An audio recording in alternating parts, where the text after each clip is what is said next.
Definitely এটা challenging ছিল because 7 বছর আগে ইনফ্যাক্ট কস্টিউমগুলো আমাদের লাকিলি আমাদের টিম রেখে দিয়েছিল। তো আমার সবচেয়ে বড় চ্যালেঞ্জ ছিল যে আমি কি আসলে 7 বছর আগের কস্টিউমটা ক্যারি করতে পারবো কি না, but without any alteration I Nicely fit in fitting. একদমই।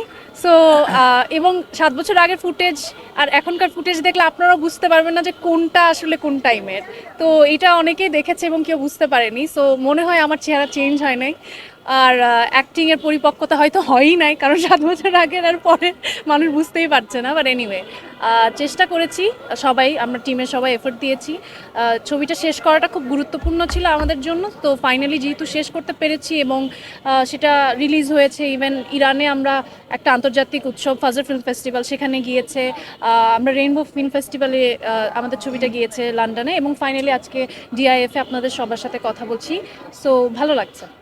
ভালো ছিল, আমার মনে হয় যে আমার জন্য প্রথম ছিল দেশের বাইরে এরকম কোনো ফেস্টিভ্যালে যাওয়াটা, এবং আমার কাছে মনে হয়েছে ফেস্টিভ্যালের অভিজ্ঞতাটা খুব গুরুত্বপূর্ণ একজন আর্টিস্টের জন্য, বিকজ বিভিন্ন দেশ থেকে বিভিন্ন ফিল্ম মেকারদের সাথে পরিচিত হওয়ার একটা সুযোগ হয়, পাশাপাশি বিভিন্ন দেশের ছবি দেখা যায়, এবং কালচারাল যে এক্সচেঞ্জটা সেটা একজন নির্মাতার ক্ষেত্রে বলি, একজন অভিনয় শিল্পীর ক্ষেত্রে বলি, খুবই গুরুত্বপূর্ণ সেই অভিজ্ঞতাটা।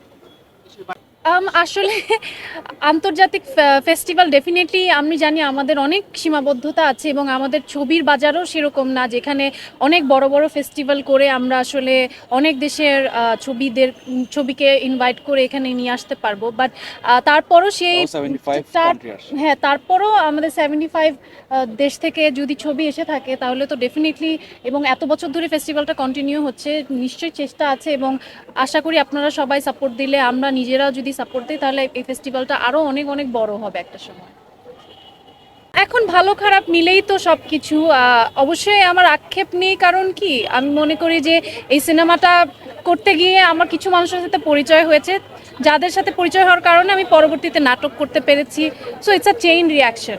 আমি যদি ছবিটা না করতে যেতাম, হয়তো আমার তাদের সাথে পরিচয় হতো না, হয়তো আমার নাটকে কাজ করা হতো না, হয়তো আমার আজকে যে জায়গায় আমি আসা চেষ্টা করেছি বা করছি এখনও, সেটা হয়তো আসা হতো না। তো প্রত্যেকটা জিনিসের পেছনে একটা রিজন থাকে, আমি এটা বিশ্বাস করি। তো সেই জন্য লাইফে কোনো রিগ্রেট রাখতে চাই না। না, অবশ্যই আগ্রহ আছে, যদি মন মতো এরকম সিনেমা পাই ডেফিনেটলি আমি করতে ইন্টারেস্ট। আচ্ছা, ডিরেক্টর হিসেবে কাজ সিনেমা করতে ইচ্ছে করে।